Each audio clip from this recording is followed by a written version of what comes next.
He's held court with a pope and received praise from an American president. You're contributing to the promotion of the ideals of tolerance and interfaith dialogue, inspired by Fethullah Gülen.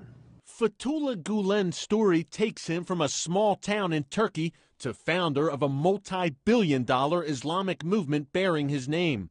Despite a grade school level education, this Turkish imam leads a worldwide following of some 5 million devotees. They refer to him as Hoca Effendi, or master teacher. What is the end goal of this movement, which constitute multi-billion dollar of a budget? That's a question many are asking. Gülen claims to represent a moderate brand of Islam that is compatible with the modern world. It emphasizes interfaith dialogue and the pursuit of science. Yet one expert told CBN News there's much more to the story. It's not just a religious movement, it's Fethullah Gülen movement. They call themselves that. So it is, you can say, a cult.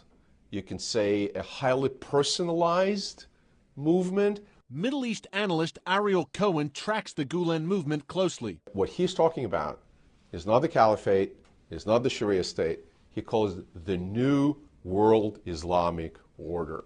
Cohen says some in the U.S. government and academia support reaching out to Gülen's followers as a way to counter al-Qaeda and other jihadist groups. The idea being, just like people who say we should have a good relationship with Muslim Brotherhood, the idea is that these are mainstream Islamists.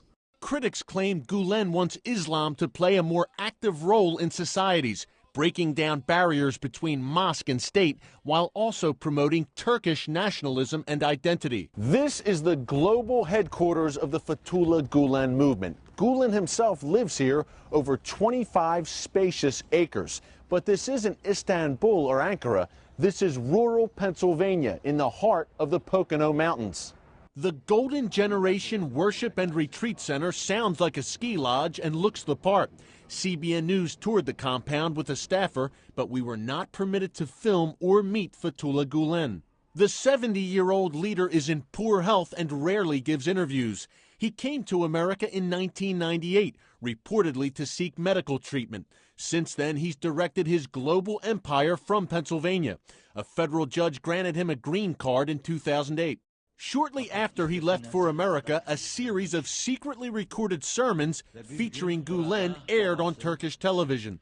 In one of them, he told his followers, "You must move in the arteries of the system without anyone noticing your existence until you reach all the power centers. You must wait for the time when you are complete and conditions are ripe until we can shoulder the entire world and carry it. You must wait until such time as you have gotten all the state power, until you have brought to your side all the power of the constitutional institutions in Turkey." After the tapes aired, Turkish authorities indicted Gülen on charges that he was plotting to overthrow the secular government of Turkey. The charges were eventually dropped, and the Gülen movement continues to expand its influence through the construction of schools worldwide, including in America. There's about 125 Gülen charter schools spread out across 25 states.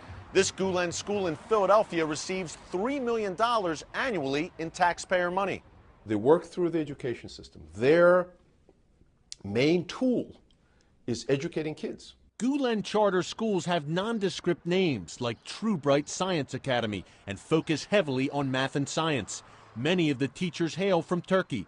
Federal authorities are reportedly investigating whether some employees kick back a portion of their salaries to the Gülen movement. Classified documents released by WikiLeaks show that U.S. officials have concerns about the Gülen schools.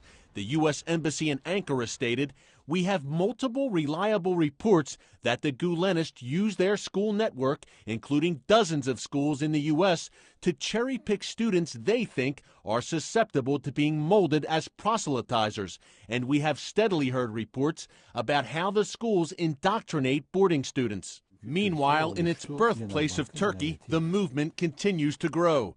Gülenists are said to make up at least 70% of the federal police force, devoted to their master teacher half a world away in the Pocono Mountains. Eric Stackelbeck, CBN News, Saylorsburg, Pennsylvania.